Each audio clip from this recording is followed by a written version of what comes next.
Real art for real, real math for real.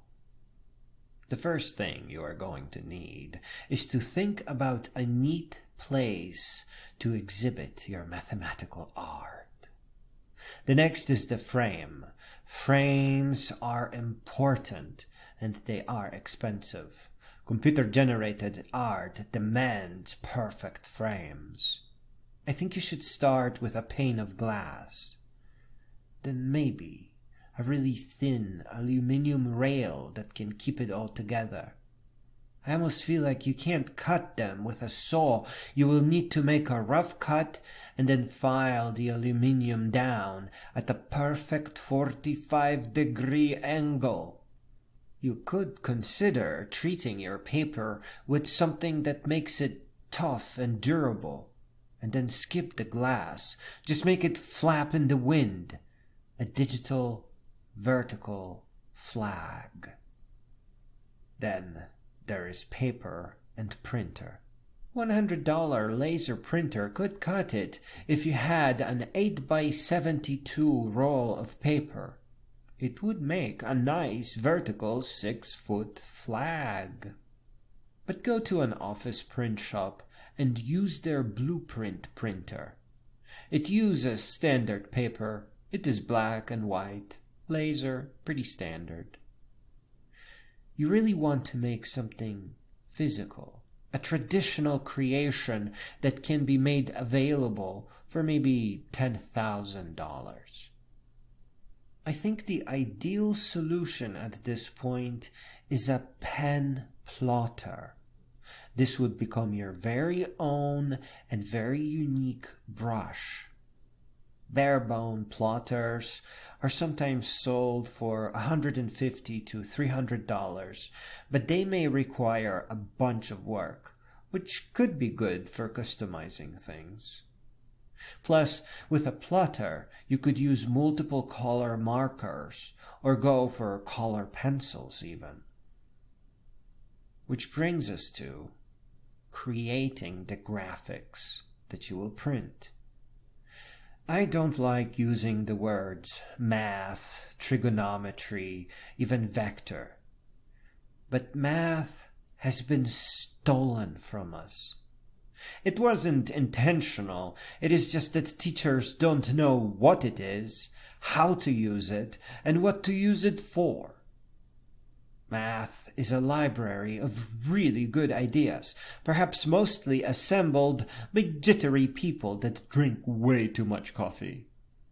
Their creations are abstract because of works of mathematics are best transported or stored in their most elegant form. Take a look at videos about E equals mc squared. It is a simple equation, but a complex story where you have to consider things such as the fact that in terms of the universe, your weight depends on where you are. Therefore, you need to use the standard concept of mass, which is universal. If all you are taught is the formula without the background, this day and age, it means your teacher is selling your mind for a paycheck. When they start throwing concepts at you that you covered previously in class to make you stop questioning the class, they do that because they know they haven't taught you that either, and can thus use the shame and blame to dismiss you. Also, your teacher can't get fired. They do the dance of the lemons, though, which is pretty bad.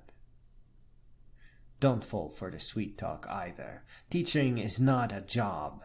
It is a great honor and a great privilege. It is just that liars outcompete honest people. You have to learn to recognize fraud by analyzing the outcomes, by looking at the results, by constantly checking if the class you just took was worth your precious time. And yes, I know, to evaluate a class, you need a model something that you can compare other classes against. I'm about to show you a powerful introduction to math. These 3 precious videos will also show you how math is used and that it requires the confines of a fancy and useful computer program. Math is beautiful. It is not meant for memorization, though. It is not meant for paper. Your math is to be done in a programming environment where trivialities such as multiplication and formulas are done for you so that you can do the real work. Here are 3 classes by the Nature of Code channel that I want you to look at really closely. What is a vector? Vector math. Random vectors.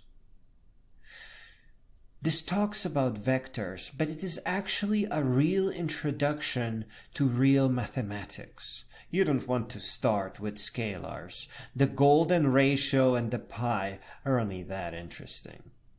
You want to start one step away from plain numbers, where they are applied, where they serve a purpose. These 3 videos introduce using documentation. They show you the ease of object-oriented notation. This dot, by the way, is a way to reference variables and functions that are defined in the object that you are in. Otherwise, the program would think you are referencing normal variables that aren't in the object. Objects are little spherical worlds, and that they use this dot to sort of reference themselves on the inside. These videos are meant to show you that trivial things should be done for you. Not just calculations, but also formulas, such as multiplying 3-dimensional vertices, which is useful for programmatically creating 3D objects for 3D printers.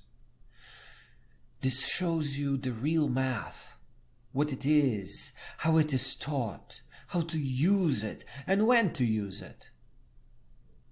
And here we arrive at that age-old question. Mrs. Schmissels, why do we need math? And to be fair to the youngest students, we are only allowed to answer this extremely important question with a single, perfectly meaningful, and exceptionally powerful word. Guggenheim. Your works of art are to be exhibited time and again at Guggenheim and the Museum of Modern Art, and a few other places, if they are prestigious enough. Do you know who Yayoi Kusama is? I think of her as the world's greatest art teacher. Moreover, it is her work that does the speaking for her. We are each an artist. Our world depends on it. I think it is time for you to become an artist too. You are never too old. You are never too young. Start in the beginning, and when you get to the end, keep the machines going so that others may follow.